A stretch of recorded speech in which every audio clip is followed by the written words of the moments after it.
Okay, let me start now. So, dear speakers, dear participants, good day. It is my pleasure to welcome you all today for this webinar. I'm from the Asia Pacific Adaptation Network, or in short, APAN.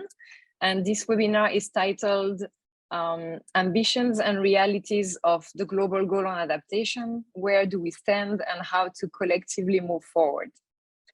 The Paris Agreement established the Global Goal on Adaptation to drive collective action and finance towards climate adaptation. There is a lot at stake. And according to the latest UNEP Adaptation Gap report, annual adaptation needs are estimated to reach 160 to 340 billion US dollars by 2030. But assessing, monitoring, and reporting adaptation progress and shortfall can be tedious. Therefore, today's session will look into hopes and ambitions, as well as real situations. We hope that you will learn, share, and network today. You may use the chat box for comments and also the Q&A box for questions. So today's agenda, please move forward. So we'll have brief opening remarks, then we'll have a brief interactive session, we'll have a presentation, a panel discussion, and then a Q&A, and we will finish with a summary and the closing. Next. I will now introduce our wonderful moderator today, Katie Harris. So Katie is a senior policy fellow at SEI headquarters with a focus on the global governance of climate change adaptation. She's also the director of the Adaptation Without Borders Global Partnership, and she has 15 years of professional experience. Prior to SEI, she worked at the Overseas Development Institute, as well as other international organizations. Katie, thank you. The floor is yours. Thank you so much, Helen, and good morning, good afternoon, good evening to all of you from wherever you are joining us from around the world. So as Helen said, my name is Katie, and it is my absolute pleasure and delight to be guiding you through today's event on the ambitions and realities of the Global Goal on Adaptation. We have a really exciting 2 hours lined up for you today. And I'd like to kickstart our discussions by handing over to Ms. Yuko Yoshida, the Deputy Director of the Climate Change Adaptation Office at the Ministry of the Environment of Japan, who focuses on strengthening and deepening international collaborations to facilitate adaptation actions in the Asia Pacific region. And Ms. Yoshida will provide some welcoming remarks. Thank you very much. I found some familiar faces and I'm pleased to see you again at the APAN webinar today. Under the comprehensive 2-year Glasgow Sharm el-Sheikh work program on the Global Goal on Adaptation, which was launched at COP26, we had insightful and vibrant discussions on various adaptation topics and issues such as understanding GGA and review of overall progress towards it, adaptation action support, monitoring and evaluation, and communicating and reporting on adaptation priorities. Japan welcomes all the progress made in these discussions and express heartfelt thanks to the UNFCCC Secretariat for support and all of the people participated in the workshops for their contributions and engagement. At COP27, we decided to initiate the development of a framework for GGA to be undertaken through a structured approach under GRASS. Parties will also have discussions on the outputs under GRASS in reviewing progress in achieving GGA as part of the first global stocktake. In other words, this year, we will have significantly important discussions on building a new mechanism for adaptation discussions at UNFCCC. Japan is always open and receptive to new ideas and suggestions. At GRASS workshops, which will be held this year, we will look forward to having constructive and insightful discussions towards achieving GGA established by the Paris Agreement. Here, I would like to share more about some of Japan's efforts to contribute to achieving GGA. Firstly, the Global Adaptation Network, GAN, which Japan has been financially supporting its activity, launched an adaptation action this year to achieve objectives of glasswork program through strengthening collaboration with universities, cities, and EPIC network, and the UN Climate Change and the Universities Partnership Program. GAN will also contribute to UNFCCC's other agendas such as Global Stocktake, Nairobi Work Program, and loss and damage through providing best practices and evidences on nature-based solutions. Achieving GGA would be an important and prioritized issue for Japan. In particular, Japan believes that adaptation actions and investments in adaptation can be important opportunities to facilitate innovation and transformation of the lifestyle. Achieving GGA would mean the realization of sustainable community led by the innovation and transformation of the lifestyle. I hope discussions here today will contribute to achieving GGA, which will lead to establishing the sustainable society. Thank you very much. Thank you so much, Ms. Yoshida, for that warm welcome from Japan and for laying out the context so well for these discussions. And thank you to all of you for saying good morning and good afternoon and greetings in the chat as well. It's really lovely to see so many familiar names and faces there. So before we hear from our speakers and our panel of experts today, we'd first like to get to know you all a little better. So we now have a Zoom poll that we would ask you to complete, letting us know where you are joining us from, which sector you represent, and how familiar you are with the Global Goal on Adaptation and the Glasgow to Sharm el-Sheikh work programme on the Global Goal on Adaptation. So I will just give you one moment to answer the poll.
Wonderful, and we're going to close the poll now.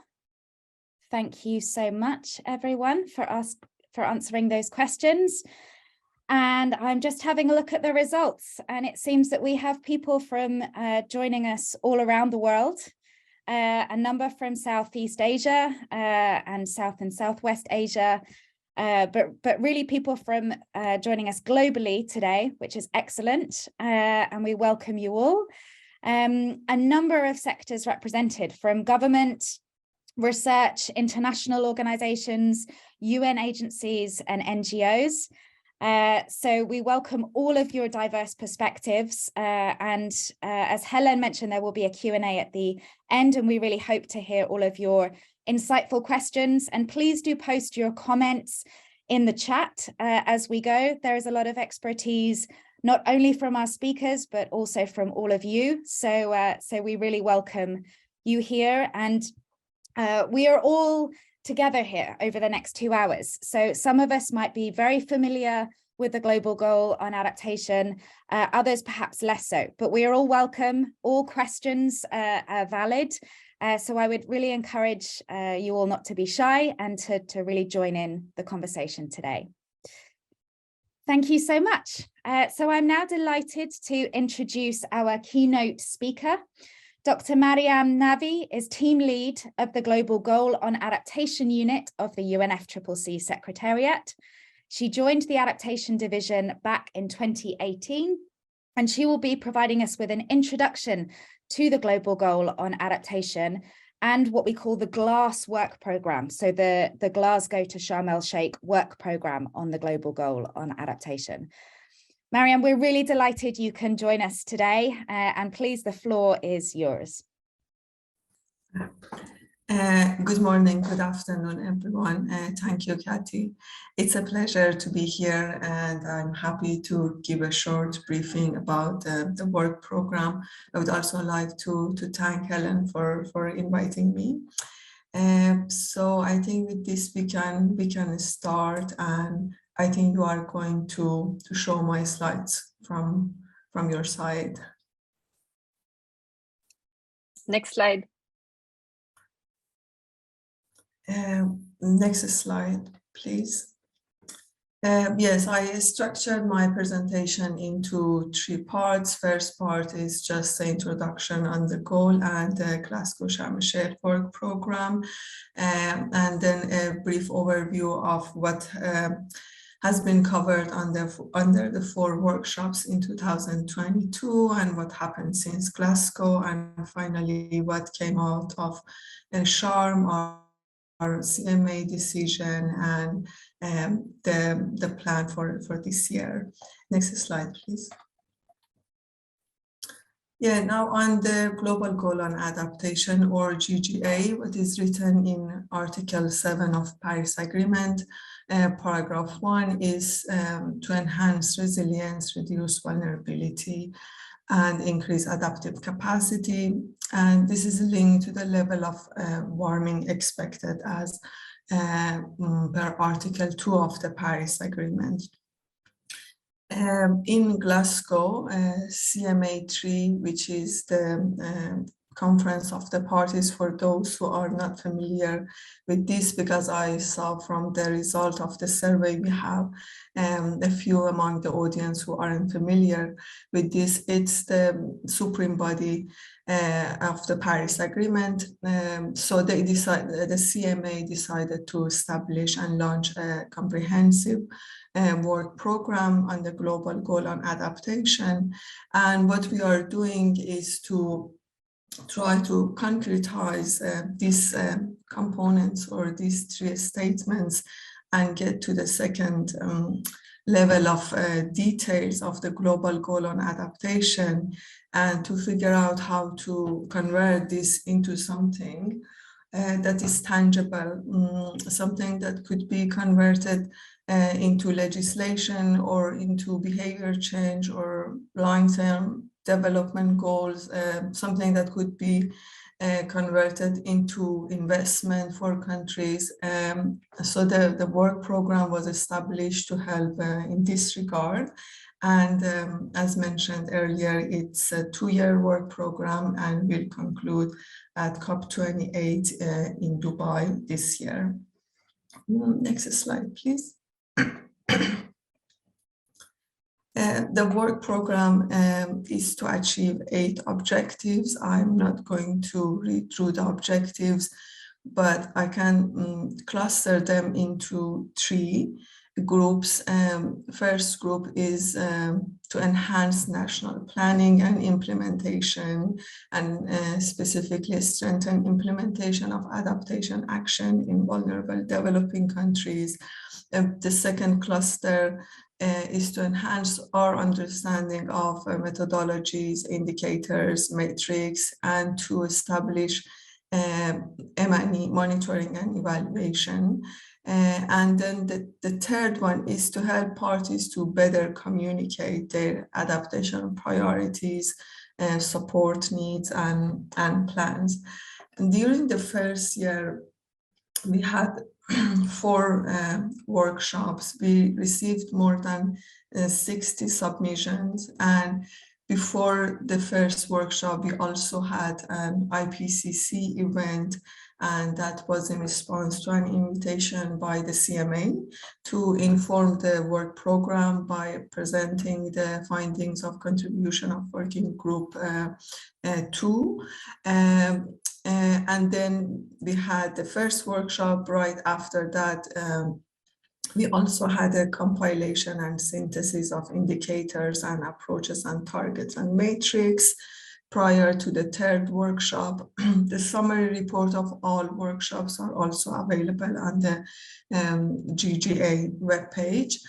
In terms of the topics that were covered, the first workshop focused on enhanced understanding of the global goal on adaptation and on reviewing progress toward it. And the second one was more on enhancing adaptation and action and support. The third one was on methodologies, indicators, data, and metrics. And I tried to share some of the key messages or some of the highlights of the presentation that were made during that workshop, because I noticed in the agenda that there's interest in this part. And the first one was on communicating and reporting on adaptation priorities. But during the first workshop that held under the work program, we attempt to address all the objectives listed in the left side of this slide. However, we are acknowledging that that further elaboration in some areas are needed. Next slide, please. So the first,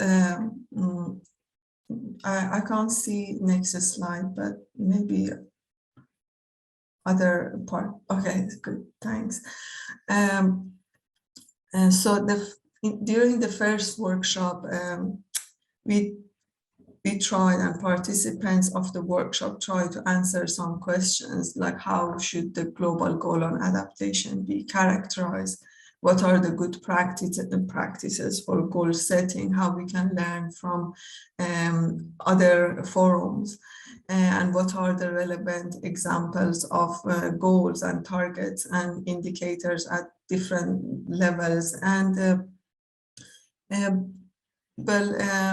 there were a lot of areas that participants touched upon and discussed, for example, principles, component, characteristics, threshold, methods. And I'm not just going through all of them, but for example, principles, many participants highlighted that aspects of the goals should be aligned with the principles of the Convention and the Paris Agreement, including contributing to the equitable access to sustainable development and eradication of the poverty. And in terms of components, many participants mentioned that the possible components that we can characterize the goal around it would be around adaptation cycle, including data collection and assessment, planning, implementation, and monitoring and evaluation. There were also discussion on the different thresholds and different level of ambitions that the countries are aspired to reach. And they brought examples of some global targets, national and local, and we had some good discussions on the transboundary aspects of climate change and how this should be part of consideration for the goal. So at the second workshop, it was more on the discussions were more on the gaps and needs and the need to address them to be able to enhance action and support. And that included availability of data and gaps in information, lack of capacity at different stages of national planning and implementation, and the M&E. Lack of resources and finance in developing countries were highlighted by many participants, and the need for better understanding of this barrier to access finance and to simplify this the process for accessing finance to overcome such barriers was emphasized by many. And they were also talked about solutions filling such gaps and overcoming barriers such as strengthening climate data and information. There were some good presentation on the role of private sector, examples from locally led and community-based approaches, and how to improve inclusive governance. Can we move to the next slide, please? And the third workshop, which was in October, held in Cairo, focused on indicators and data emanating at different levels. We started with global level, and then the second day focused on other levels, regional, national, and local level. And the workshop explored how other multilateral review mechanism function under other convention and processes, and their journey in setting a baseline and defining goals. We had a presentation by UNDRR on their monitoring process and the journey that they came, starting initially with focusing too heavily on monitoring outputs, and then their finding was that despite considerable progress in governance preparedness mechanism, still there were increases in disaster losses and damages, and that led to the Sendai framework, and this being more outcome oriented, and it's the way that was explained was that the success or failure of disaster risk reduction measures is determined through increase or decrease in disaster impact. There was also a presentation by the IPCC on approaches, and one of the examples that presentation included was the burning embers diagram assessing aggregate risk reduction at regional and sectoral level, and how this approach could provide a qualitative yet an approach that is backed with data for estimating risk levels at different levels of adaptation that country face. There was also some presentation by the WMO, and they were highlighting the national progress toward achieving SDGs, mainly focusing on extreme events, and the work that the WMO is doing on the early warning system to deliver on the UN Secretary General goals on early warning system within the coming 5 years. And they highlighted that less than half of all countries currently have early warning system in place. So this initiative is aiming to get to achieve the target of having early warning system for all. And then we had presentation by European Environmental Agency. They highlighted the social side of adaptation indicators. And there was very good examples on the potential impact of climate change on a school and hospital, and how this could be quantitatively measured despite representing a qualitative issue. There were also a lot of examples from national level, and there was an example from Sweden and mainstreaming adaptation in Sweden, and how this country integrate adaptation policy into business as usual work rather than through a dedicated fund for adaptation, and like that the cities integrate adaptation consideration into their planning and development. And the overall participant recognized that there couldn't be one size fits all solution given the diversity of climate change impacts and data availability, and a mixed approach maybe it's the way to go. During the fourth workshop that was just right before the COP, the workshop focused on communicating and reporting, and I'm not going to take up a lot of time, but two of the very interesting examples that were shared during that workshop, and the material are available on GGA website. One was a case study of South Africa, and the other one from Italy.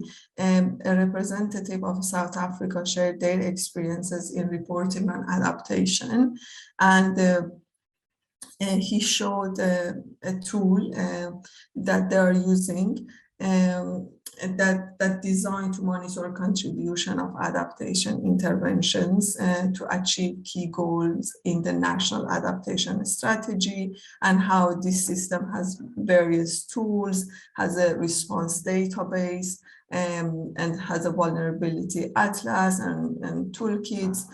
So that was a very interesting example, and the system, as was explained, linked with governance at other levels.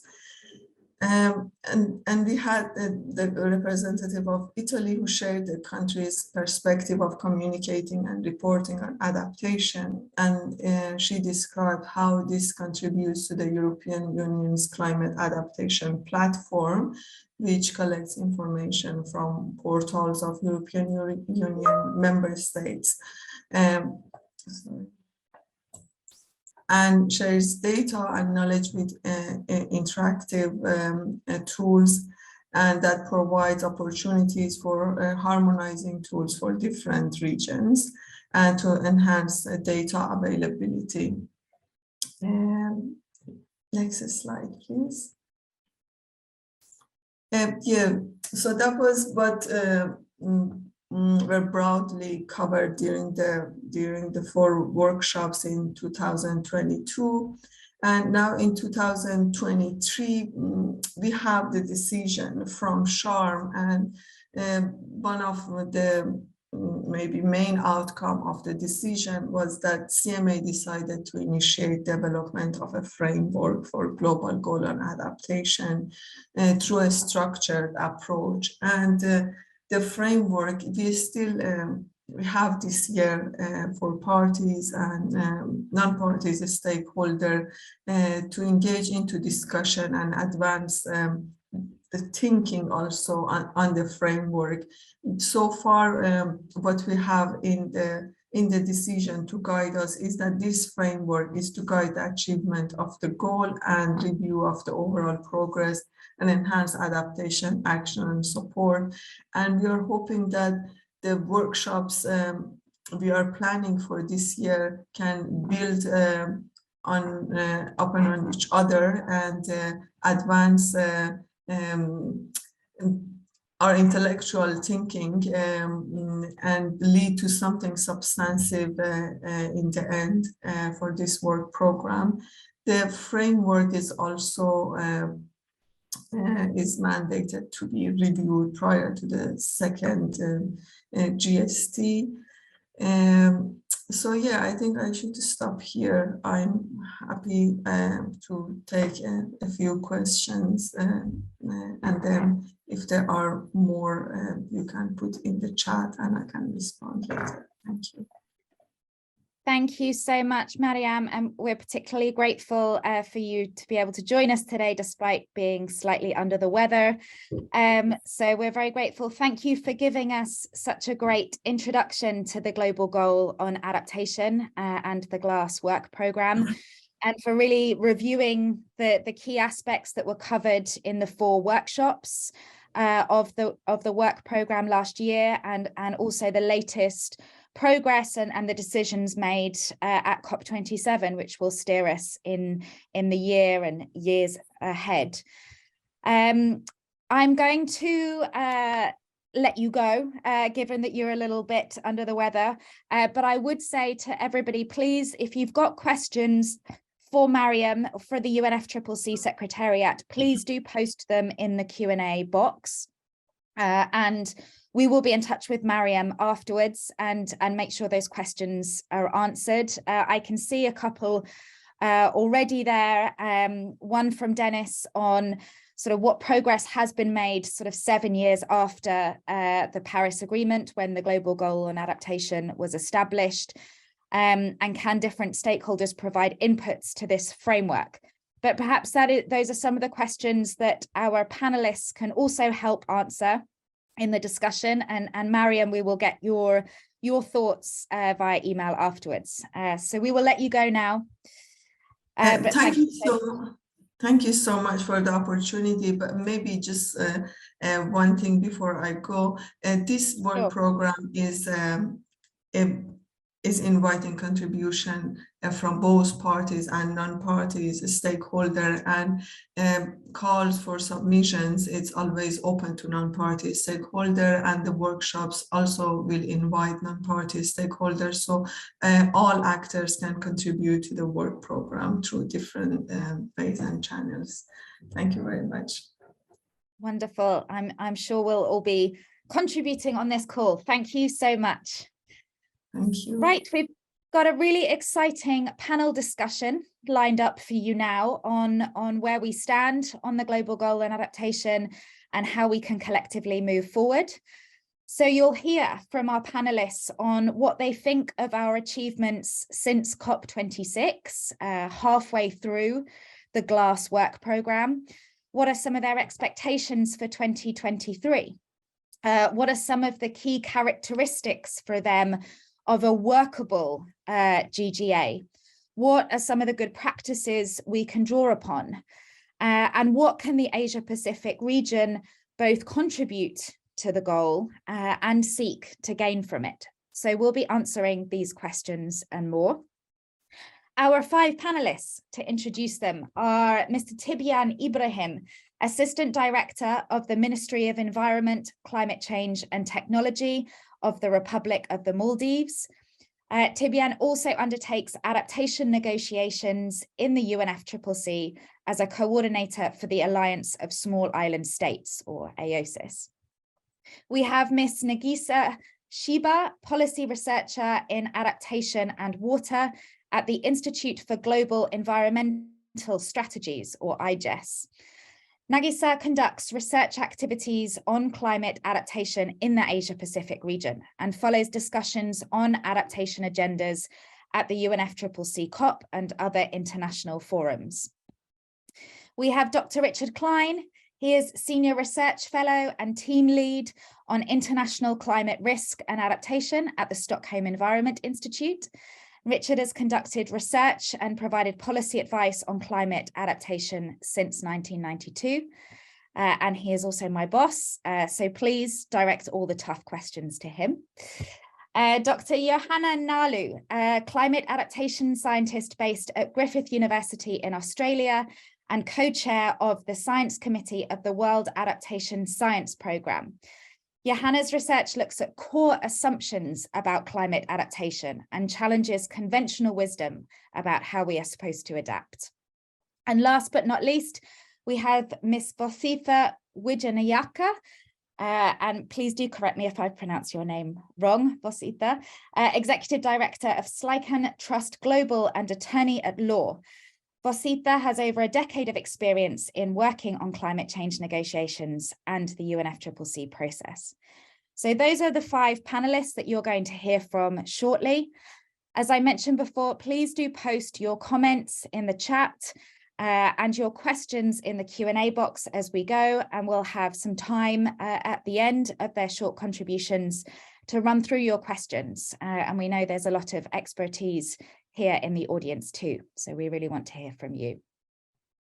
So I will turn first now to Tibian, Assistant Director of the Ministry of Environment, Climate Change and Technology of the Republic of the Maldives. Tibian, the government of the Maldives hosted an informal workshop to launch the Glasgow to Sharm el-Sheikh work programme on the Global Goal on Adaptation. We'd like to hear from you on 2 questions today. So what does the overall objective of the GGA, which you can see there on the screen, as stated in Article 7.1 of the Paris Agreement, what does it mean for a small island developing state like the Maldives? And what do you expect from the Global Goal on Adaptation in terms of perhaps core elements or characteristics that are important for small island developing states? Tibian, we'd love to hear your thoughts. Thank you, Katie. I hope you can hear me. I hope I'm clear. We can. Perfect, Yes. We can. Yeah. So good afternoon from the Maldives. As Katie really well introduced me, my name is Tibian. I work at the Ministry of Environment, Climate Change and Technology. First, let me really quickly thank the Asia Pacific Adaptation Network for including the Maldives in this webinar. As a South Asian country and as an Asian small island developing state, this is a really great platform for us to exchange views with other parties. In our view, the GGA, we've always maintained that it needs to be global. It needs to be collective in action and reflect greater balance between the major components of the Paris Agreement. We've often said that adaptation is implemented and envisioned locally, even in a sub-local scale, but these elements should be global, and it should reflect the transboundary nature of climate change and the nature of climate impacts. Most importantly, it should be transformative. So adaptation practices, especially in light of the Global Goal on Adaptation, should help build a just and better future. It should be forward-looking and include a vision of progressive societal transformation. At the most general level, our view is that the GGA is to ensure human well-being, even in the face of adverse climate impacts. So adaptation actions that further this goal should be measured by their effects on present and future human well-being. This is reflected in the text, which is on the screen of the Article 7 of the Paris Agreement, which connects it to the GGA. Throughout the first year of the Glasgow Sharm el-Sheikh Work Programme, we have discussed 5 centrally important pillars of well-being that are often threatened by climate change, which include water, food security, health, oceans, and infrastructure. Dangerous anthropogenic climate change intervenes with each of these pillars and in turn impedes human well-being. So our adaptation goals must ensure that these pillars are protected from adverse risks and measure progress towards the GGA in connection with the global stocktake will require careful thinking about each of these pillars and their connection. We need to determine common components across countries, exploring the existing indicators that countries are already reporting on that are relevant to the 3 aspects of enhancing adaptive capacity, strengthening resilience, and reducing vulnerability. As Dr. Mariam Navi explained in her presentation, we did discuss a framework at COP27, and defining a global framework of these must include adaptation communications, and it must shape the way in which the GGA best reflects local context while contributing to global progress towards a transformational adaptation goal.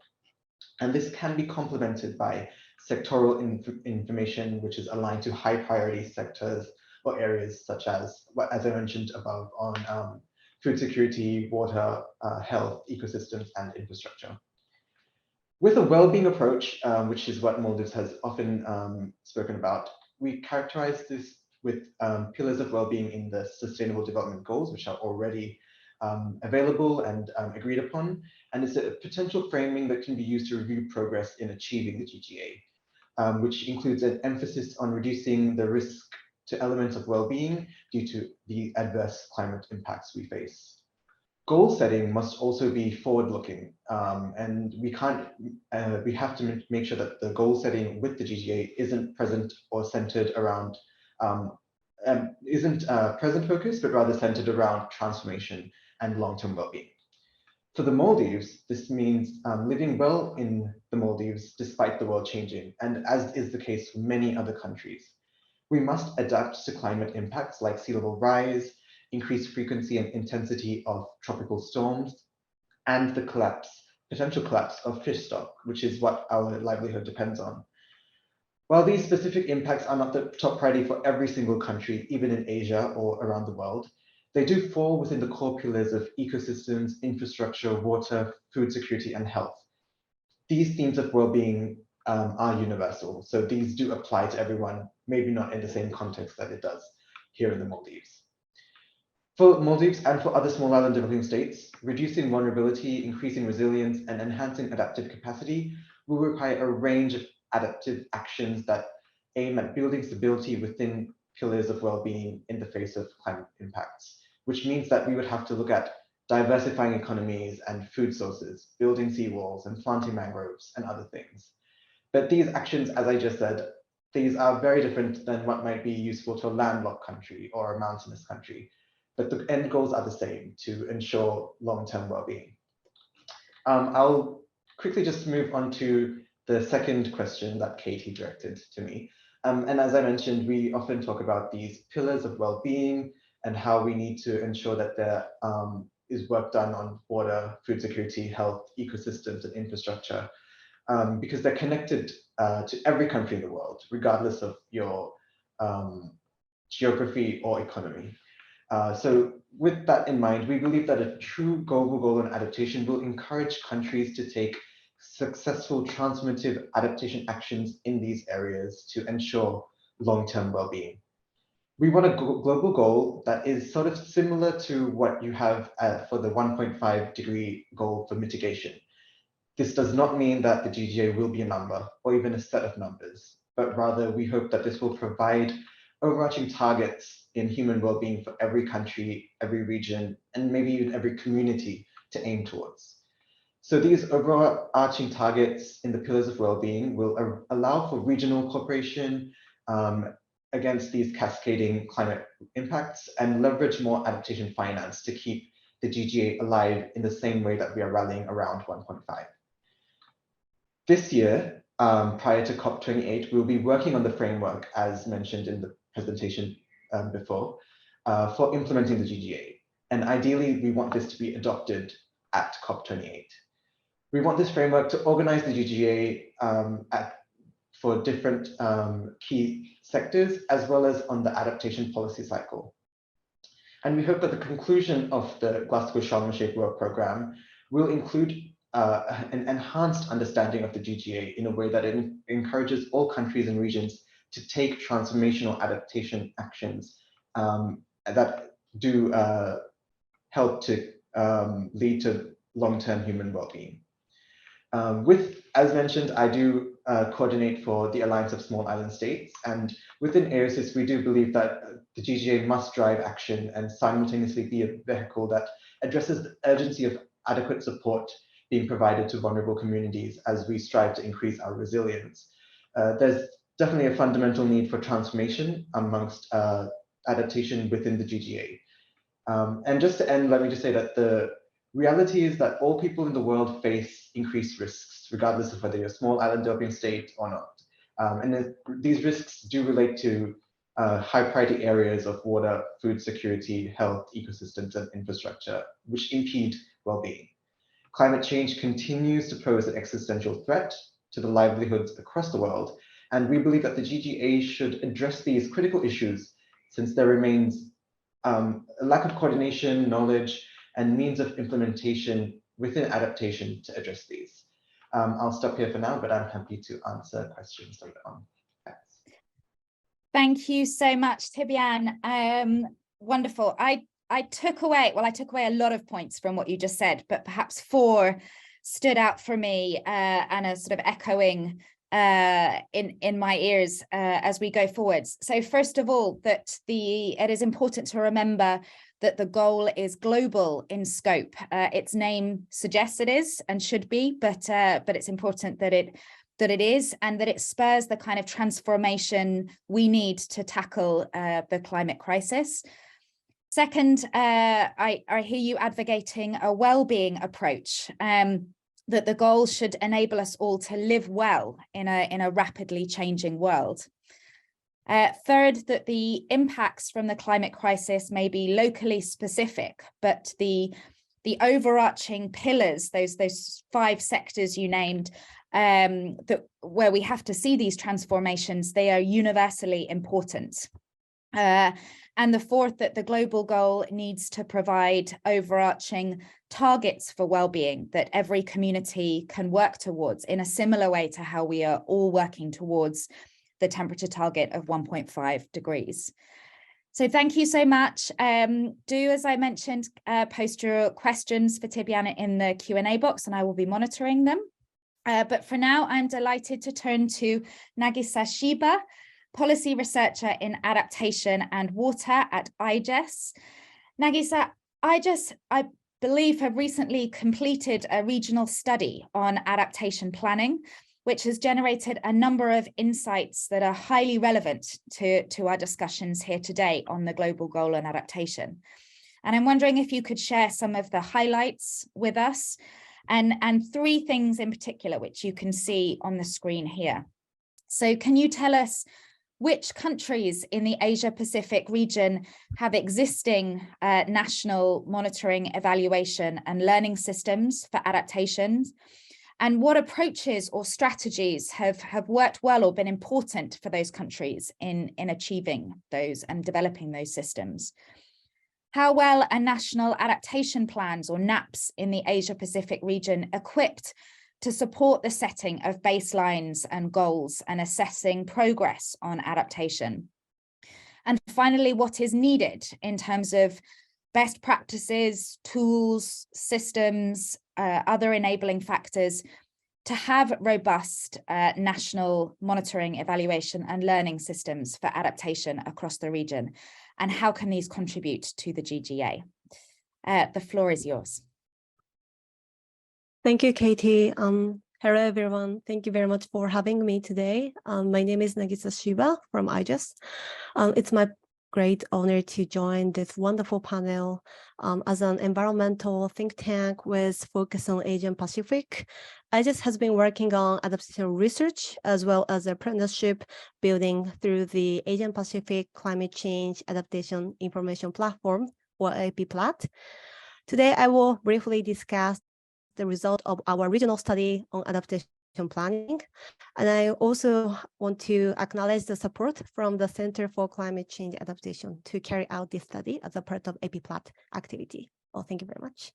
So our study aims to take a snapshot of the progress of adaptation planning in the Asian Pacific, which includes the analysis of the national communication, nationally determined contribution, national adaptation plan, and adaptation communication. We collected these documents at the UNFCCC website. The main findings include that all countries have submitted their NEC, and only six countries out of 36 non-Annex 1 countries have submitted their NAPs. And also, only 7 countries out of 39 countries in the region have submitted their adaptation communication. Could you move on to the next slide, please? Thank you. We have also conducted the in-depth analysis of the component of adaptation plan documents by using the most recently submitted document of each country. To answer the first question given by Katie, I want to have your attention to the graph on the right side that shows the number of countries whose adaptation plan documents include M&E components. We found that 13 countries in the Asian Pacific region have included M&E component in their adaptation planning documents, which account for 1/3 of the total number of countries in the region. However, this figure includes the cases where M&E is mentioned as a future plans and have not been realized at this point. Some countries have identified responsible bodies to carry out M&E, let's say which ministry would take a coordination role, and also show a path to setting indicators. But in most cases, their plans have not implemented yet. So could you go back to the previous slides, the slide with the guiding question? Yeah, thank you, that's right. On the second point, we can note that only a few non-Annex 1 parties have developed their NAPs in the region. And in my observations, NAP itself does not prescribe the M&E system in many cases. Rather, it provides a plan or direction for the establishment of the system down the road. And they reflect the unique perspective of each country. For example, Vietnam and Fiji state that adaptation M&E system should capture both processes and outcome. And also that could be also reflected on the evaluation indicators. In terms of setting baseline, our study found 2/3 of non-Annex 1 parties have included at least one assessment of current and future climate impact analysis in their plans, which is also a good starting point for baseline setting. I also see most of countries also identified their priority areas as well as goals for each area. On the third point, when it comes to contribution to GGA, a custom and country-driven M&E system is essential to assess global progress, as effective adaptation is highly context-specific. So in order to ensure every country in the region have robust national M&E system for adaptation, I suppose 2 points will be the keys.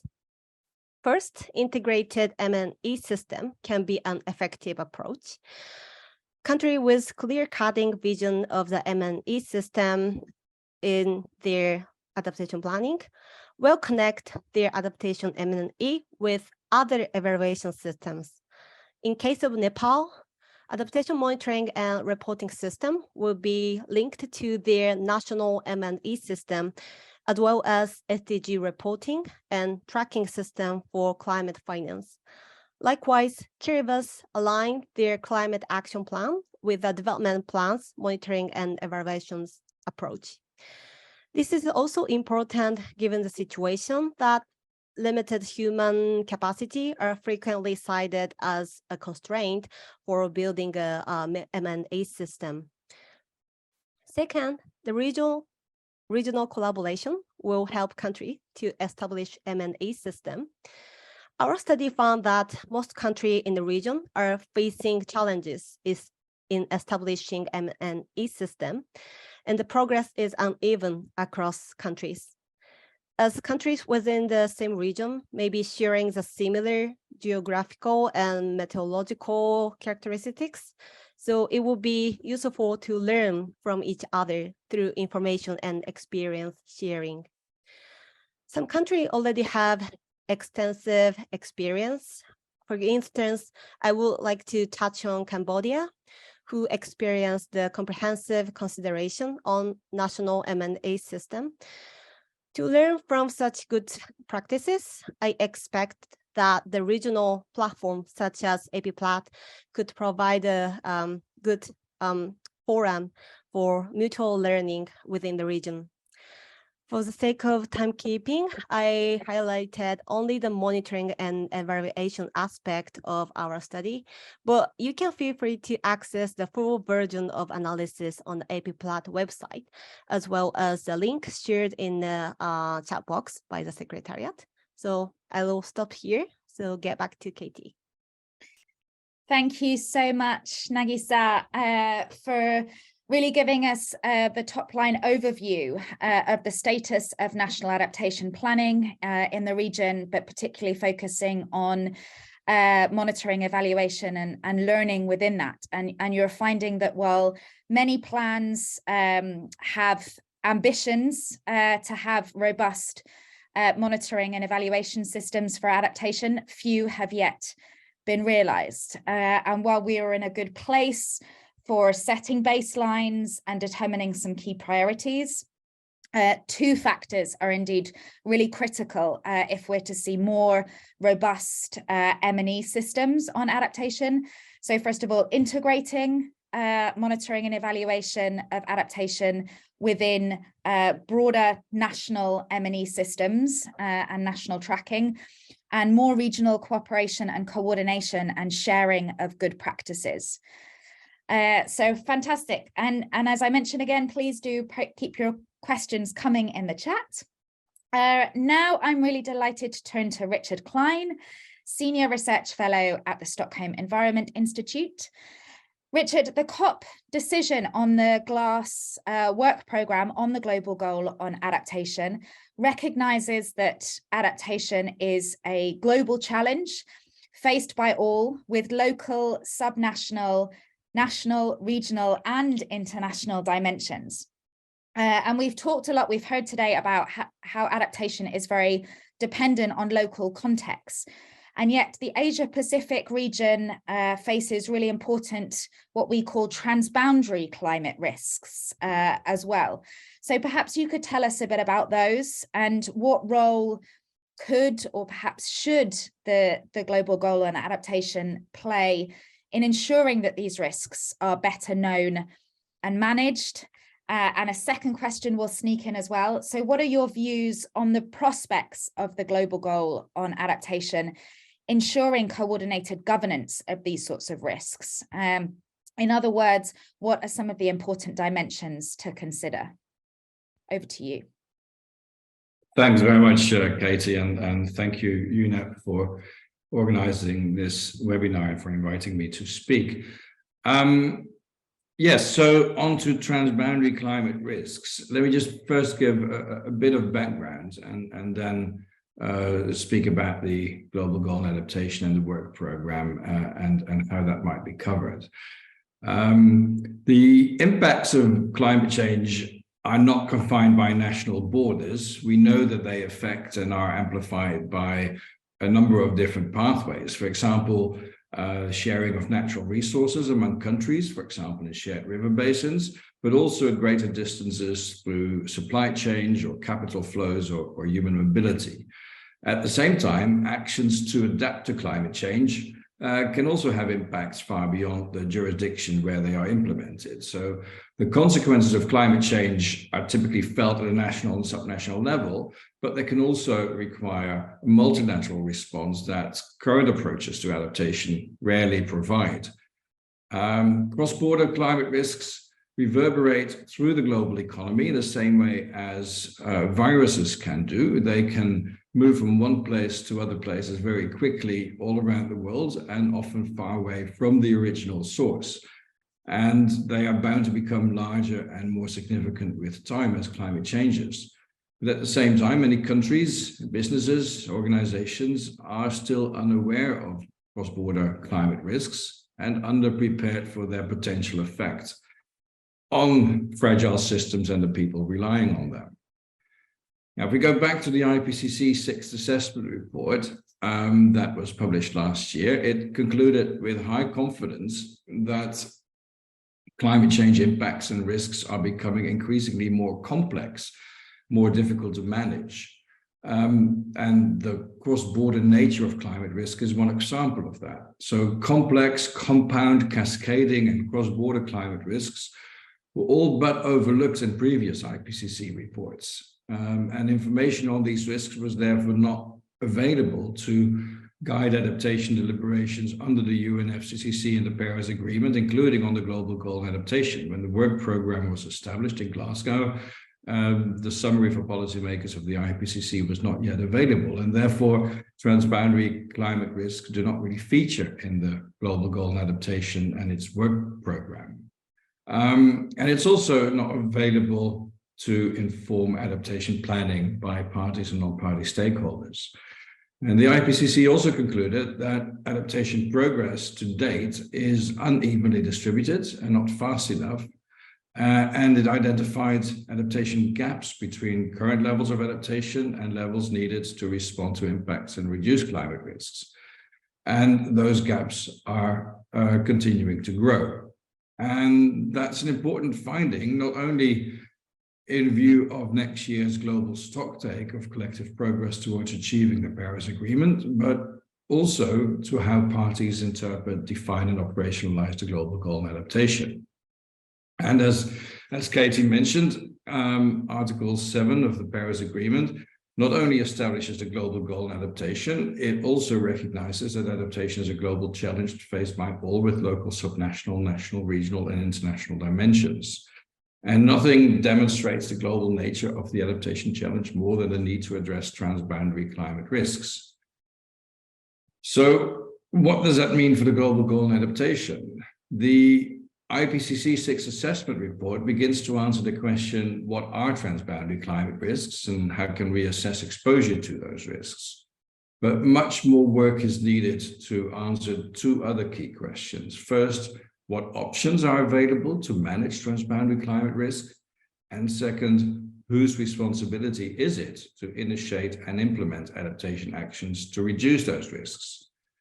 This is also one of the reasons why the Adaptation Without Borders Global Partnership was established in 2019, to shed light on these critical questions and to support countries and other stakeholders in assessing and managing transboundary climate risks. So if I then move on to the second question on what could the GGA, what's the prospect of the GGA addressing it? We haven't talked much yet about, I think, an important outcome of the Sharm el-Sheikh COP in November, December last year, which is the establishment of a framework to guide the achievement of the Global Goal of Adaptation. Mariam just mentioned it briefly, but what's interesting is that even though this framework has been established, it has not yet been decided exactly what it will do and in what form. But the decision in which it has been established does mention that it will likely exist beyond the 2-year of the Glasgow Sharm el-Sheikh work program, which will wrap up in Dubai at the end of this year. But the framework that has now been established should be reviewed before the second global stocktake, which would be in 2028. So we have a framework which is yet to be shaped and defined and given purpose. But it's likely, in light of discussions, that indicators will play an important role as part of this framework. Now, as we know, there have been many efforts into developing and testing indicators to demonstrate adaptation success. And that's particularly relevant also in view of the global goal and adaptation and the global stocktake. And most existing indicators are meant to track in one way or another progress made towards enhancing adaptive capacity or strengthening resilience and reducing vulnerability, but much less attention has been given to assessing how such progress might have been achieved. And it's important also to consider the how, because we know that adaptation can result in winners and losers. Or put differently, adaptation action sometimes does not just reduce the risk of climate change, but it can actually redistribute the risk or vulnerability to climate change. And this unintended outcome of adaptation typically affects people and places with the lowest levels of wealth and resilience and little capacity to cope with the additional burden of redistributed risk and vulnerability. And it strikes us that it is therefore important that the Global Goal of Adaptation, in defining an indicator framework, also listens to the emerging literature on what is called just resilience. The EU adaptation strategy has introduced the term just resilience as a guiding vision of how adaptation to climate change should take place in Europe, but also beyond Europe, because as the EU adaptation strategy notes, the EU and the rest of the world are inescapably intertwined. So it indicates that we should not just protect ourselves against the impact of climate risk, but that we should do so justly. And I think that's an important consideration for the Global Goal of Adaptation as well. And I'd like to end with that. Thank you very much. Thank you so much, Richard. I took away, again, many points, but perhaps to highlight a couple in particular. So the need for the Global Goal on Adaptation to address what we call transboundary or cross-border climate risks. So how an impact from climate change in one country can actually have these knock-on consequences, these knock-on effects that create risks for people in another country. And how the global nature of the adaptation challenge, as the Paris Agreement lays out, really means addressing these sorts of transboundary climate risks. And so the point that really the Global Goal on Adaptation is an opportunity for us to really consider these risks and account for them and better manage them. And also your point that adaptation itself can have transboundary effects. What might enhance the resilience of one group in one country to the climate crisis might sort of exacerbate the vulnerability of another group in another context. And so, as you mentioned, the need for the Global Goal on Adaptation, as it's defining perhaps indicators as part of this framework to factor in that adaptation isn't always benign, that it can enhance the resilience of some at the expense of others, and there is a need to ensure we are working towards just resilience, as you framed it. Fantastic. There was a question in the chat about where we can find more information about the framework that was established at COP27. Perhaps one of our panelists can answer that and include the web link to the outcome text there. And I will be continuing to monitor your questions and putting them to our panelists during the Q&A. I'm delighted now to turn to Johanna Nalu, a climate adaptation scientist based at Griffith University in Australia, and she is also co-chair of the Science Committee of the World Adaptation Science Programme. Johanna, turning now specifically to the Glasgow to Sharm el-Sheikh work programme on the Global Goal on Adaptation, what are the opportunities and needs to make progress on the glass in 2023? What do you think is missing in order to operationalize or make the GGA workable at this stage? And as a lead author in the IPCC Sixth Assessment Report in Working Group 2, we'd love to hear any reflections you have with us on what the role of the IPCC has been in the GLASS work programme so far, and what is expected of the IPCC in 2023. Thank you so much. All right, thank you so much. Hello, so I'm Dr. Johanna Nalu at Griffith University. So I'm an adaptation scientist, and also I was the lead author in the working group to looking at adaptation in the small islands in chapter 15, but also more broadly co-led the negotiations on the adaptation section on the SPM as well. So what are the opportunities? As it's always wonderful to go after Richard because I can say whatever he said. But as Richard said, there is the 20, and Mariam highlighted, so the last year was really the 4 workshops and the countries coming together with non-party stakeholders discussing, well, what is the GGA across the range of dimensions and issues. And so there was the decisions I want to clarify. So the COP27 had a decision to develop a framework. So there isn't a framework yet, but so we're hoping that this year, so the work program on the GGA actually develops that framework. So countries are going to start discussing again, well, what does that framework look like? And there were very lively discussions last year. But then, and at the COP, what should actually be included in that framework, and that I'm sure we can provide a link for the actual COP27 decision on the GGA, so you can see what items are in there and what wording is there, our components. So 2023 is really, I mean, there's lots of opportunities to engage in those discussions. I think from my side, I'm actually coming from the academic community. It's more about, well, what is the scientific evidence that we could provide into that process, and what are the components? And as Maldives, as Phoebe earlier expressed, really focus also, discussions around well-being. Well, what does that look like at the global level? Because I think a lot of because we have the global stocktake that's reliant on the country reporting, but then we have GGA that is global, as said. So, and I think there is a clear role for the civil society and non-party stakeholders to engage in that process, and how can we maybe fill some of the knowledge gaps that we see that already have been talked about in the context of GGA. And in there is also really important to link also with the Nairobi work program that is part of the UNFCCC that is looking at the adaptation knowledge gaps as well. I think one of the really interesting workshops was the 3rd workshop last year, that was on the indicators, metrics, and targets, as Richard and both Mariam have mentioned.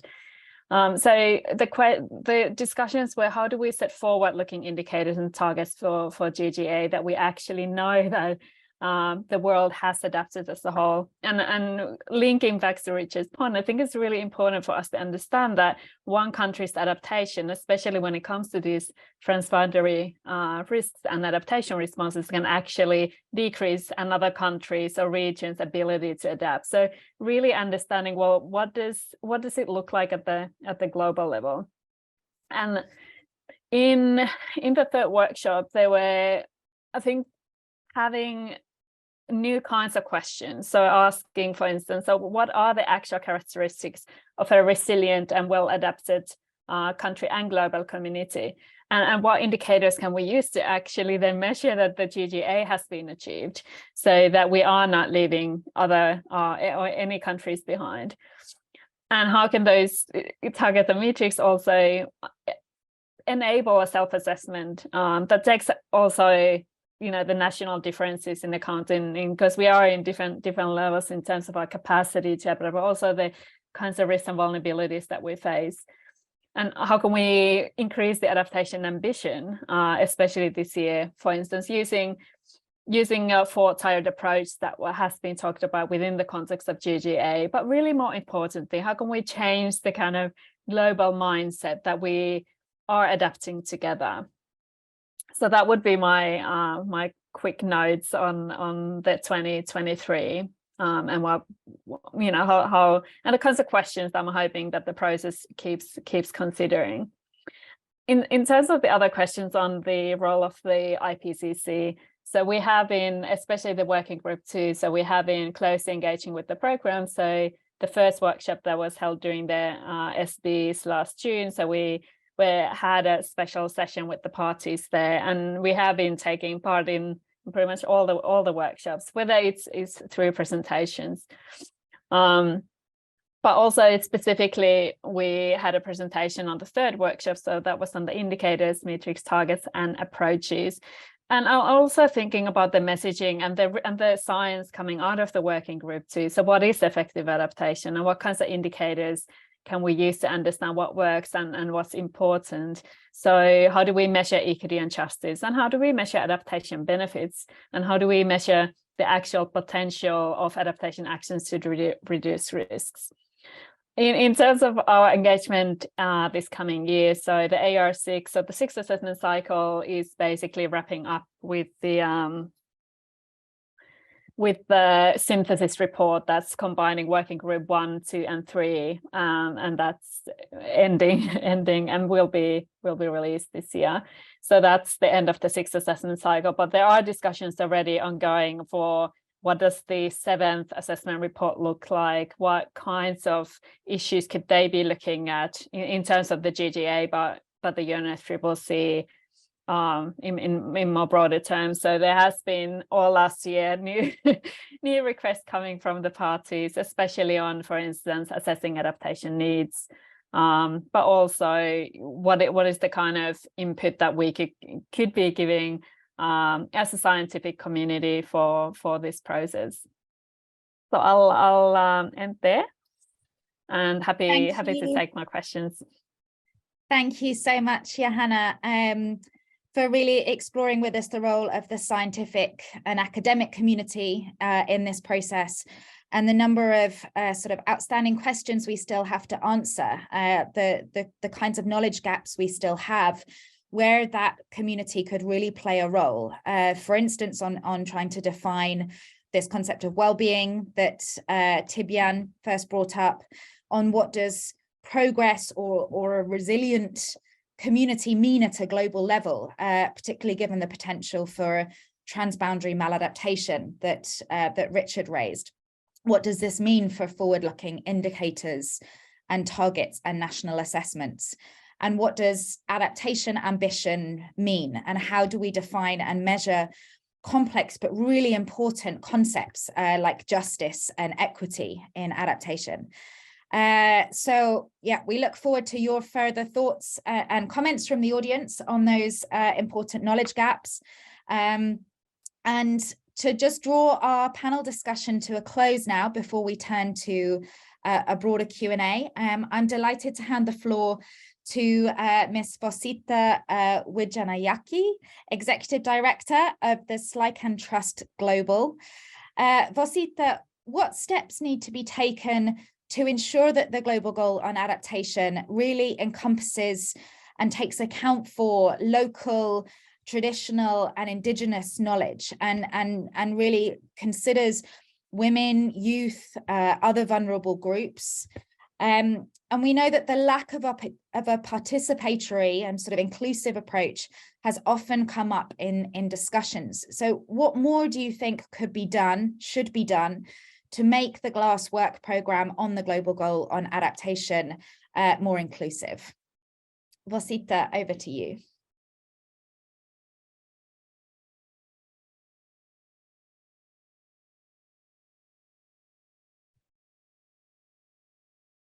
Vosita, we're not hearing you, or I can't hear you. Let's see if we can bring you online.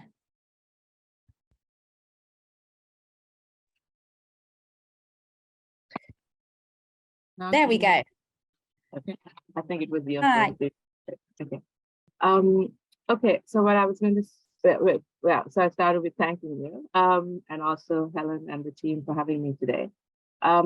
What I wanted to say was that I would merge the answer to the two questions because they are quite similar and they're overlapping in the sense of what would be said. And so going into how vulnerable groups, stakeholders could be involved, and then how inclusion and participation could be enhanced.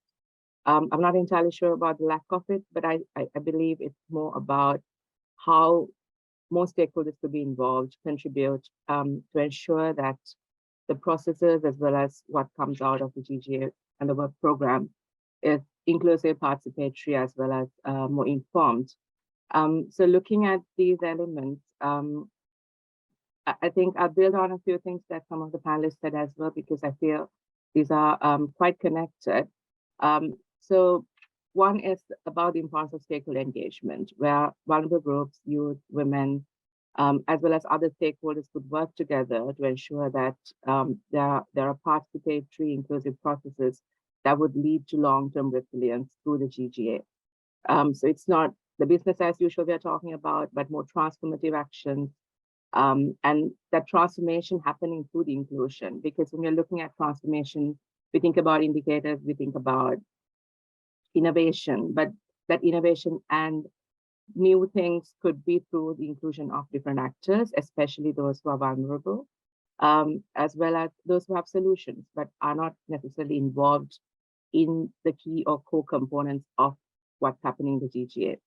So this could be through scaling up inclusion, engaging different actors who are not traditionally involved in climate processes, as well as looking at how different actors, vulnerable groups, could be focused on climate change adaptation, GGA, related work, different elements of even monitoring and evaluation at local, national, regional, as well as global level.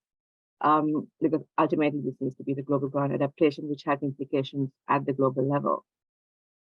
So looking at how vulnerable groups could be engaged, I mean, vulnerable, but also the empowerment that would guide the leadership of how communities, local level evidence is generated, feeding into all these processes that are research-based, knowledge-based, as well as policy-based. This could mean that we're looking at enhancing the awareness on GGA, because inclusion, participation needs to build on the understanding as well. And looking at how capacity building could happen, focused on different stakeholders, especially those who have mentioned, the women, youth, communities, as well as those affected at the forefront. And then looking at climate literacy, evidence that's generated through inclusive and participatory processes that feed into the GGA and work of the work program. And I think it's important that we also understand the elements of transboundary aspects, like Richard mentioned. So we're looking at communities, but communities with transboundary aspects of impact, for example, migrants. So there could be solutions and needs that need to be integrated based on that communal aspect of a livelihood that is moving across boundaries as well as being impacted through transboundary aspects. Just a few examples maybe from the work that we are doing at Like and Trust. We are a think tank, but we also have different components of working with communities, youth. So that's the Global Youth Forum on Climate Change that has a focus on engaging youth at different levels. And adaptation, risk management, and GGA is the focus under the UNFCCC and capacity building ones. Then evidence generation on GGA, related topics for transformative action, so linking with entrepreneurial skills for resilience building, adaptive capacity scaling up of migrant youth, women, through initiatives that they would propose as leadership action. So similar things would be important, as well as engaging different actors so that what's happening on the ground is communicated with those who are making decisions in the process, as well as engaging with them to share knowledge, which is documented, shared in local languages that would build awareness and literacy for the communities to better engage in the processes. I think civil society has a role to play in this, researchers have a great role to play in this, and everyone has a role to play in this, in contributing to ensure that our work targets those who are most vulnerable, and then in the solutions, the role, the contribution that they could make to the GGA, especially ensuring that they are there in the discussions, national as well as global level. So I'll stop at that. I hope I didn't take too much time. You didn't at all. Thank you so much, Vosita. And yeah, super helpful and really interesting insights there on how we can not only engage vulnerable groups in this process, but also empower such groups and really allow for their leadership as part of this process. And some key factors there along the way, including enhancing awareness of the global goal on adaptation, exploring what are some of the key elements, key areas where we need to really build capacity, ensuring that we have inclusive and participatory processes to build evidence, the evidence that will be accounted for in the process, and accounting for those transboundary aspects that's been a sort of running theme across the contributions we've heard from today. So you've heard 6 really insightful and thought-provoking perspectives on the Global Goal on Adaptation and the Glasgow to Sharm el-Sheikh work programme on the goal. So we've heard from the UNFCCC, we've heard a national government perspective from the Maldives. We've heard a little bit about what the latest research on adaptation in the region means, how well equipped we are within the Asia Pacific region to be monitoring and evaluating adaptation efforts towards the goal. We have heard why it is important for the goal to account for these sorts of international transboundary risks, on some of the crucial knowledge gaps and steps that the scientific community and academic community can take to help implement the goal, make it operational and define it in more detail, and finally on how it can really encompass a participatory and inclusive approach and process. So we now have about half an hour, which is great, for your questions and comments. So I'd really encourage you to keep them coming in the Q&A box. We also are reflecting on a number of questions that you raised when you signed up to attend this webinar. So I'm going to include a few of those questions and direct them to our panelists. And I'm going to turn first of all to Tibyan, if that's okay. And perhaps a couple of questions for you. So we had a question come up during the webinar on what is a wellbeing approach? Is there anything more you could say about a wellbeing approach? And are there sets of indicators or methods for defining this? What does it measure? Is there anything you could say in a bit more detail? Perhaps that is something you are still exploring. But any thoughts on that? And then one of the questions that we had when attendees registered, which is sort of what is your approach to analysing real-time progress on adaptation? How do you do that quantitatively or qualitatively? We'd love to hear that from a national government perspective. And then I will turn to Nagisa, and then I will hear from the other panelists as well. Thank you.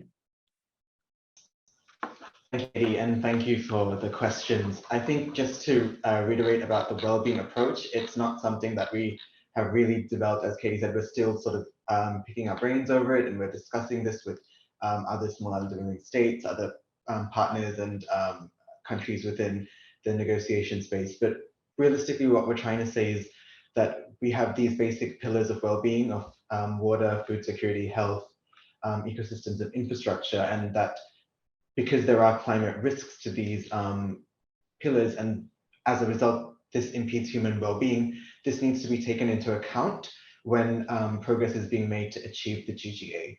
So we want to reduce these risks through the GGA. And if the GGA is successful, or if it continues to progress and there is success as the GGA continues to go forward, then these risks should continue to be reduced, even as climate risks increase. So that's sort of what we've conceptualized. It's not a very, I don't think we've had the indicators and methods and metrics specifically outlined. We've just often referred to the Sustainable Development Goals because they have already been agreed upon, and they are quite, there's a wide variety of indicators there. So that's sort of what we've discussed for the well-being approach. To answer the question on progress on adaptation, with even nationally and with other small island developing states, we've had discussions on what potential metrics and indicators could be relevant to the Global Goal on Adaptation, what should be focused on. And at least within AOSIS, within the Alliance of Small Island States, one common element that has often been brought up revolves around metrics that assess the effectiveness of adaptation finance. And as there are gaps in meeting adaptation finance, and this is something that's constantly highlighted by small island developing states within the negotiation space and outside of that as well, as a key challenge to and a key hindrance to implementing adaptation priorities and plans. So within AOSIS, we discussed 4 main metrics that could assess and monitor and evaluate international adaptation finance, which are fairness in allocations, consensuality, accessibility, and alignment with needs. And we did sort of discuss this a bit deeper with each sort of main metric on what could possibly be there. So for example, when you look at accessibility, progress could be measured through the percentage of finance that is committed annually that is actually dispersed, and for there to be efforts made to reduce the time in between commitment and dispersal. And then, for example, when you look at local ownership or more like alignment of needs and local ownership, what could be looked at could be the extent to which adaptation finance is being directed at priority areas as identified in national adaptation and resilience plans, and also to account for on-the-ground access. So are local needs being met, and are they, this could be assessed through the percentage of adaptation finance accessed directly by local NGOs and on-the-ground community-based organizations. When Katie introduced me, she did mention about Maldives hosting the informal launch event. And I think when speaking about access to adaptation finance and how progress on adaptation can be measured through the accessibility of adaptation finance, I wanted to just point out one thing that my minister said during the informal launch. So Minister Shauna highlighted the inadequacy and ineffectiveness of adaptation support in comparison with the adaptation needs of developing countries, and particularly small island developing states. And she did mention that there probably will be a point in this climate emergency that we're in where small island nations will require direct budgetary support or a modality such as that to ensure that SIDS have sufficient finance to manage the crisis that we are seeing today and to undertake necessary adaptation action. But just to also look at progress in a sort of a sectoral view, in the instance of food security, the connection to the GGA we think could be to adopt measures for example, if you're just looking at food security, to guarantee global access to food for everyone. Because as you know, no country is completely self-sufficient. So this could be achieved by reducing socioeconomic vulnerability, by increasing long-term resilience and capacity to food shocks, which are projected to be more prevalent as we have increased weather events. So when you break this down, you look at responses in the case of food shocks and actions to increase early warning systems that can detect extreme weather events, or you can have actions to activate food aid mechanisms and to make sure that food reaches remote and more rural destinations in a shorter period of time. And I think this does fall into some of the other questions about the transboundary nature as well with food security. For example, for the Maldives, looking at us very nationally, we are quite dependent on India for a lot of our goods and services. So a lot of the food that we import is from India. So even if we don't experience crop failure, if crop failure occurs in India, that does have a really big impact on the Maldivian market and the people who depend on those produce. But I'll stop there and thank you. And I look forward to answering more questions later. Thanks. Thank you so much, Tibian, for some fantastic reflections there. I'm going to turn now to Nagisa and to just raise a couple of questions that we received again when everyone registered, and then I'm going to turn to Richard. So Richard, get ready.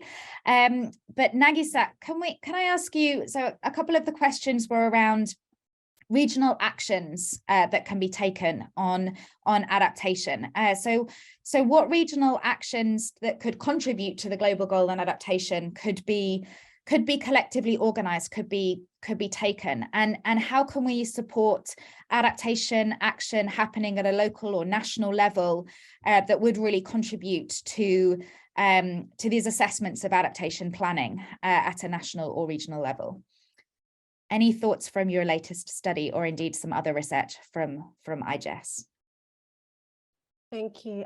So to answer the question, I would say enhancing regional effort will be one of the way for us, as I mentioned earlier. And it's also worthwhile to consider trying a regional meta assessment for sharing the progress of adaptation implementation, given the situation that most developing states in the region have yet to establish their own M&E system. I also would like to answer the question on the posted by my colleague Peter, which is relevant to what the KT said.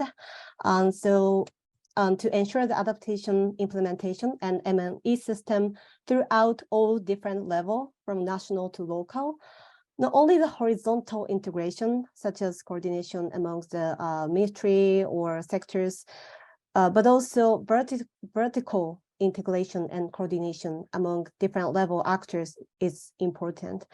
So it's still challenging to establish such mechanism, but I could see several countries, such as Nepal, very well describe the relationship between the national, subnational, and local actors and their roles in implementing M&E system. I think we can, as I said, we can learn from these kind of cases through the mutual learning processes. I also want to touch on the fact that a few countries in the Asia Pacific region mention the learning aspect as part of their M&E component.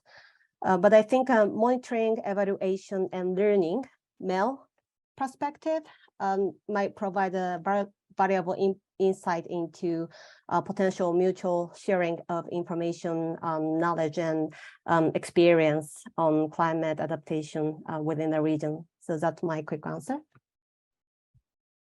Thank you so much, Nagisa. Brilliant.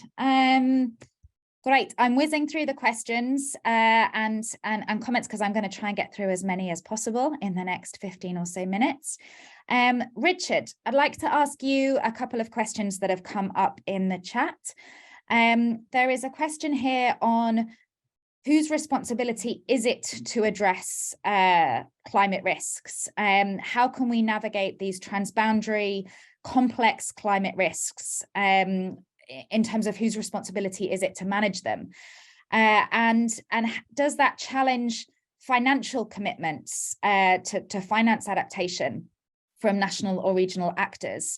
Do we need to sort of be able to demonstrate shared risks and vulnerabilities to access climate finance to tackle these risks? So I guess a joint question there on responsibility to manage these risks and finance to manage these risks. And another question on, so assuming that the global goal will be nested from global to regional to national to local, what hopes do you have that the framework will cover all of these levels? I guess it's still to be emerging over the next year as the framework gets developed, but what do you think the prospects are? Thank you, Katie, and thanks for those questions. Whose responsibility is it to address climate risk? And that's not always clear. Sometimes it is. I think we maybe also be good to actually get to the very start of the best way of reducing climate risk is to mitigate emissions. And we know who are responsible for that. But when it comes to adaptation, it certainly isn't always clear. And I mentioned in my intervention the increasing complexity of climate risk. And take, for example, cross-border climate risk. It really isn't always clear. Let me use an example of a case study that's at the Stockholm Environment Institute was sort of the beginning of our work on transboundary climate risk. And it looked at Senegal and how it experienced the food crisis in 2008, 2009. Senegal is a rice importing country. Much of the rice comes from South and Southeast Asia, India, Thailand, Vietnam. As well as lots of other developments that affected food security and food prices around the world. There was also a drought in India and Thailand around the time, which led to reduced harvests and India actually restricting or banning the export of rice for a period. That then led to a spike in the price of rice in the world markets, which then resulted in food riots and political instability in Senegal. So we have a drought in Asia leading to food riots in Africa. And that's one of these examples of how one climate risk reverberates across economies and societies across the world. Now, if we look at a situation like that, who is responsible for taking action? Should India have done something differently? I mean, from their perspective, what they did was a domestic measure that was quite rational from their perspective. Should Senegal have done something differently? Should they have prepared for a situation like that when it wasn't really on their radar screen? Or is there a role for the international community? Should the World Food Programme or the World Bank or the European Union should have done something, or the African Union for that matter? So I think the answers to questions like whose responsibility aren't really that clear as climate risk is more complex, and this is actually an important field of more research and possibly also negotiation. When it then comes to finance, I just put a link in the chat to a policy brief that colleagues and I have been involved in on sort of looking at the multilateral finance system and the extent to which it can address and support systemic resilience. And it finds that there are a number of bottlenecks, including the fact that much of the funding is project-based, that it typically goes to individual countries, or sometimes there are regional projects of neighboring countries, but not necessarily these kind of teleconnected risks between, for example, India and Senegal that we just talked about. So there is also a challenge, I think, for funding agencies, whether that's the Green Climate Fund or the Adaptation Fund or the other multilateral development banks or bilateral donors, in focusing more on systemic resilience We just heard about the Maldivian example of food imports from India. The solution isn't necessarily only in the Maldives or only in India. The solution is to create systemic resilience across the food chain between those countries and other ones. Question about the nested nature of the framework. I think that's still very much open to negotiation. I would like to think that it will cover all those different levels, but at the same time, we also know that the UNFCCC is a country-driven process with a focus on what can be done at the national level, including the National Adaptation Plan process, for example. Funding for adaptation goes to the national level, but at the same time, the emphasis on certainly subnational and local levels is well recognized and also supported, for example, through different funds, Adaptation Fund and the JEF.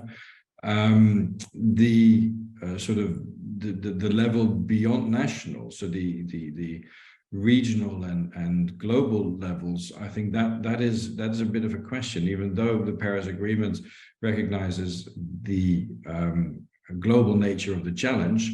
The transboundary nature of climate risk so far hasn't really been very explicitly considered in discussions on the Global Goal of Adaptation. Countries have raised it, but it doesn't actually appear, other than some, it hasn't been mentioned as one of many different factors.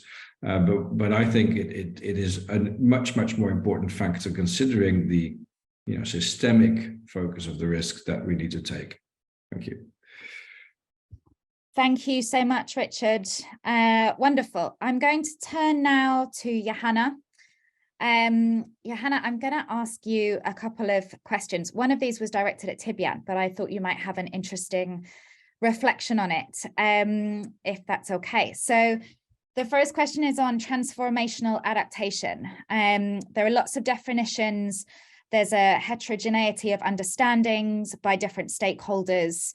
There's a question on how do we define it. I just wondered if you also saw this, recognized this as a sort of knowledge gap, or an area where the scientific or academic community could perhaps support this process in helping define a little bit more what we might mean by a transformation in adaptation. Yeah. And the second question is just on these metrics or parameters for assessing the effectiveness of adaptation. Do we have effective metrics or parameters for assessing the effectiveness of adaptation action? And there was another question in the chat around could we use existing indicators for socioeconomic development, for instance? But interested, first of all, to hear your thoughts on transformation, and then secondly on this question of metrics and parameters and indicators.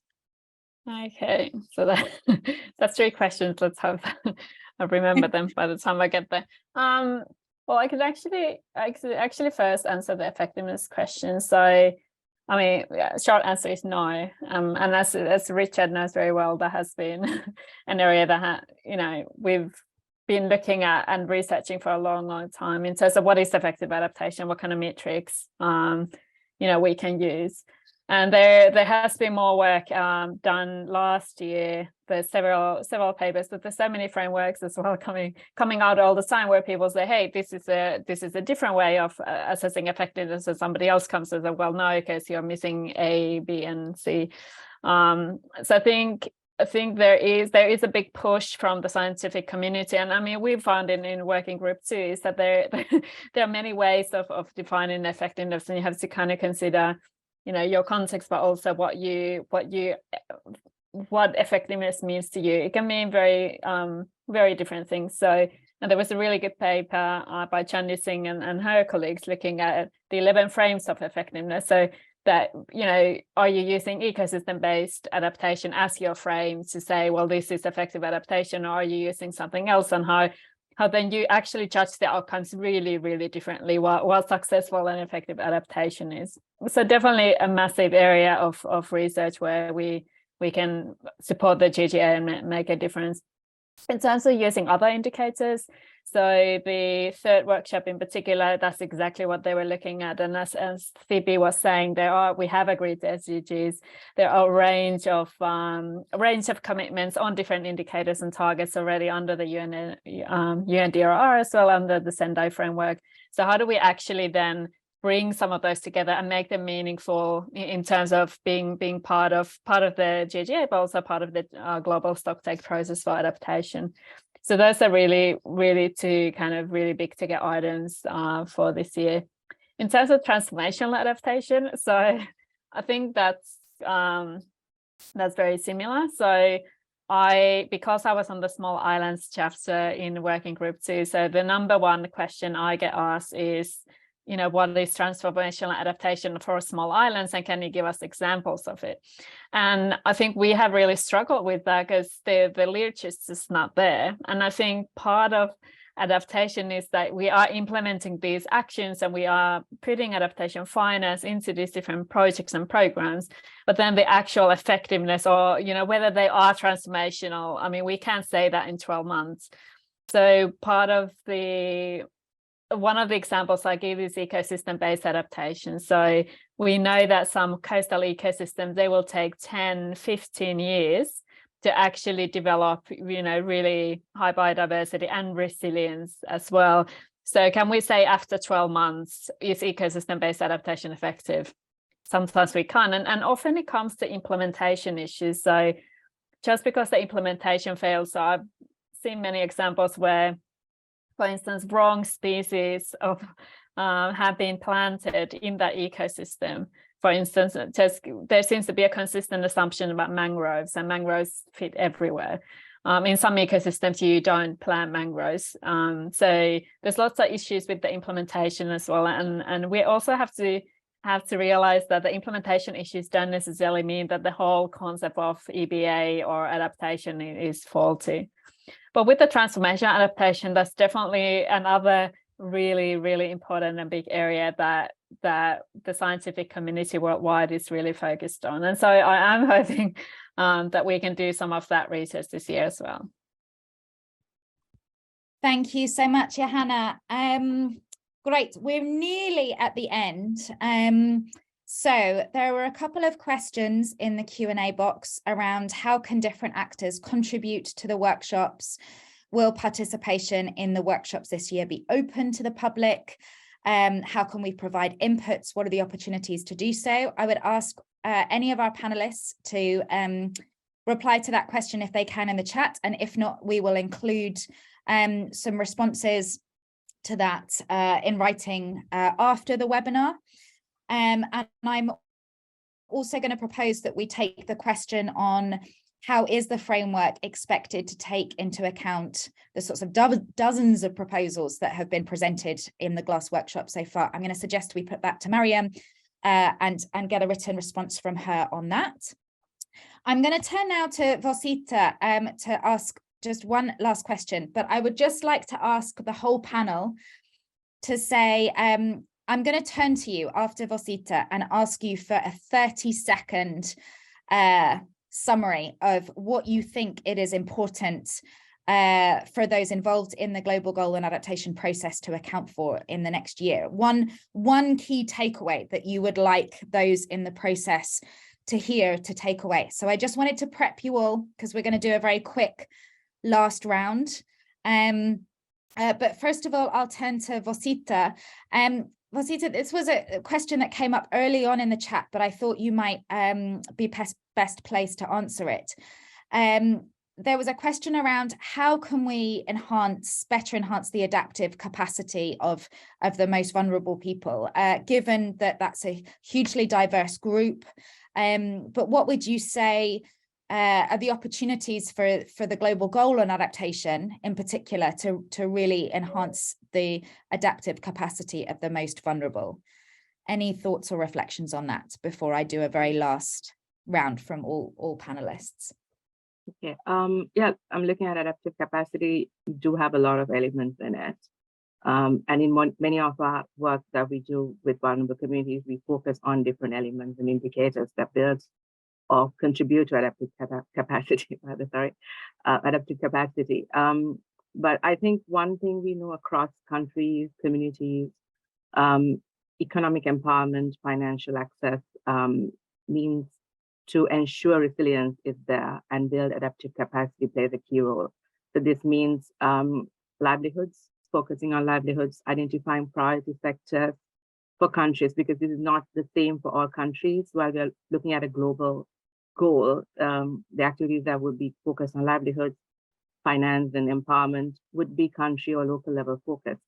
So it's important to have this baseline assessment. So it's actually an action that needs to happen with multiple stakeholders involved, not just community focused alone. So there needs to be that policy level intervention, identifying what are the key sectors, what are the key things that need to happen, and then how can this happen through evidence-based processes that are action-oriented as well as policy-oriented. And I think also looking at elements that we don't necessarily look at, like communities that are vulnerable but not documented, because these are not with evidence and data that's available. So that's important to look at as well. And how we can ensure with climate literacy, education, participation. So I think there's a key link with ACE, Action for Climate Empowerment, that can be with GGA work, and looking at also PCCB's work on capacity building, and then also maybe with the work of Nairobi Work Program and the local community. Mm-hmm. So all these come to play a role in adaptive capacity building that can be country-driven and locally focused that would contribute to the global level. I think too many words, but I think it all is needed when you're talking about vulnerable communities and empowering them. Brilliant. Thank you so much, Bosita. Okay, I'm going to turn to panelists for your very final remarks, your one key message, your one key takeaway. And of course, if you can tailor that to the Asia Pacific region, then great. But yeah, your one key message, and we're going to do a quick fire round. So I'm going to turn to the order that you spoke in. So we'll start with Tibian, then we'll go to Nagisa, then we'll go to Richard, and then Johanna, and then Bosita, and then we will come to some closing remarks.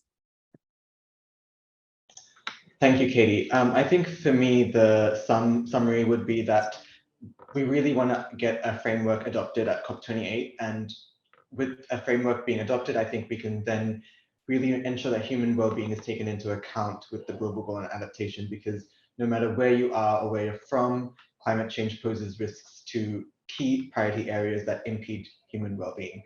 And to do that, we have the framework, which is based on the adaptation policy cycle and sectors in the IPCC report that Joanna did write on.